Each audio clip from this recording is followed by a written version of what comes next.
Words are powerful. They can build up or tear down, they can bring joy or sorrow. God has given us the gift of language to communicate, to express, and to create. As Christians, we believe that words have even greater significance. God himself used words to create the universe, and God said, "Let there be light," and there was light. Genesis 1:3. From the very beginning, God has demonstrated the power of words. He spoke the world into existence, and he continues to speak to us today through his word, the Bible. As his children, we are called to use our words wisely and intentionally. Our words have the power to shape our thoughts, our beliefs, and our actions. When we speak positively and truthfully, we invite God's blessings into our lives. But when we use our words carelessly or destructively, we can cause harm to ourselves and others. The Bible tells us that God created the world by the power of his word. He spoke, and it was so. In the book of Genesis we read, "And God said, 'Let there be light,' and there was light." Genesis 1:3. God's words are not just empty sounds, they are creative and life-giving. When God speaks, things happen. He spoke the universe into existence, and he continues to speak into our lives today. His word is a lamp to our feet and a light to our path. Psalm 119:105. As Christians, we believe that the Bible is God's word. It is alive and active, sharper than any two-edged sword.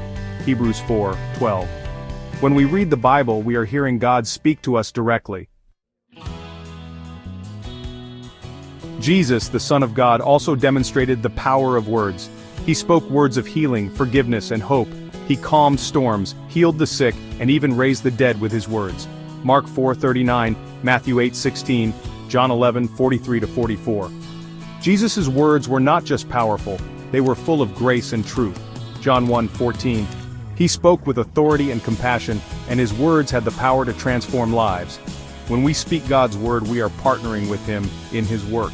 We are releasing his power and authority into the world. Our words can bring healing, hope, and encouragement to those around us. Many people agree with God's word. They believe it to be true. But there's a big difference between agreeing with God's word and actually using it. James 1:22 tells us to be doers of the word, and not hearers only. It's not enough to simply know what the Bible says. We need to apply it to our lives. We need to let it transform our thoughts, our words, and our actions. Putting God's word into action means speaking it out loud, meditating on it, and living it out in our daily lives. It's about aligning our thoughts, words, and actions with God's truth. Confession is a powerful tool that God has given us. When we confess God's word, we are agreeing with him. We are declaring his truth over our lives. Proverbs chapter 18 verse 21 says, "Death and life are in the power of the tongue." When we confess God's promises, we are speaking them into existence. We are inviting God's power to work in our lives. Confession is not just about admitting our wrongs, it's about declaring God's truth over our lives. It's about speaking his promises and believing that he will bring them to pass. Section 6, Practical Steps. Using your words to bless and encourage. How can we use our words more effectively in our daily lives? Here are a few practical steps. 1. Start your day with God's word. Read a passage from the Bible and meditate on it. 2. Speak God's word throughout the day. When you face challenges, remind yourself of God's promises. 3. Use your words to encourage others. Speak words of affirmation, love, and hope. 4. Be mindful of your words. Avoid gossip, negativity, and harmful speech. Remember, our words have power. Let's use them to bless others and bring glory to God. Section 7, the ripple effect. Your words have impact. Our words don't just affect us, they affect those around us. When we speak words of kindness, love, and encouragement, we create a ripple effect that can spread far and wide. Imagine a world where everyone used their words to build each other up, to offer hope, and to share God's love.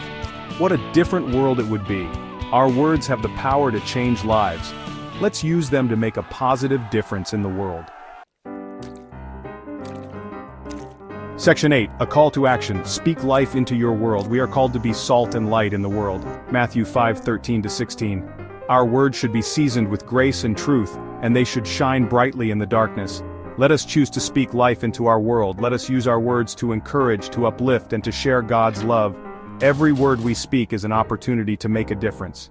Let us choose our words wisely and use them for good.